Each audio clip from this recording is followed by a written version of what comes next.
দেখেন আপনারা কক্সবাজার সেই হোটেলে তাদের ফুটেজ, হোটেলে ফুটেজটা আপনি দেখেন, এবং আমরা ফেসবুক ইউটিউবে সব জায়গায় দেওয়া আছে, আপনি ফুটেজটা দিয়ে গেলেন, ঠিক আছে? হোটেলে ফুটেজ।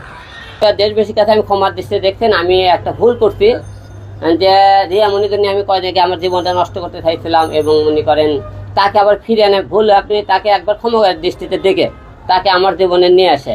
গত 2 দিন আগে আমি বগুড়ার উদ্দেশ্যে রওনা দিই, বগুড়া যাই। রিয়ামণি, আপনারা সবাই জানেন রিয়ামণির সাথে গত কিছুদিন আগে আমার গন্ডগোল হওয়ার পরে ম্যাক্স ছবি এবং রিয়ামণিকে আমি হাতে নাতে একবার কিন্তু ধরছিলাম।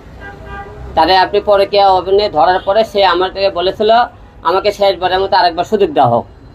আপনারা সবাই বলছিলেন, আমি তাকে একবার সুযোগ দিয়েছিলাম। অনেকে বলছিলেন একটা সংসার ভাঙ্গা মানে মসজিদ ভাঙ্গা। আমি অনেক দিকে ভেবে চিন্তে আমি আরেকবার তাকে সুযোগ দিয়েছিলাম। সুযোগ দেওয়ার পরে কিছুদিন সে বললো যে আমি ঢাকায় থাকবো না, বগুড়া যাবো, বগুড়া যাওয়ার ব্যবস্থা করো। তা আমার বগুড়ার বাড়ি আমি একটা ডুপ্লেক্স বাড়ি করতেছি, সেখানে কিছু কাজ বাকি আছে, সেই কাজটা করার জন্য আমি বগুড়া আপনি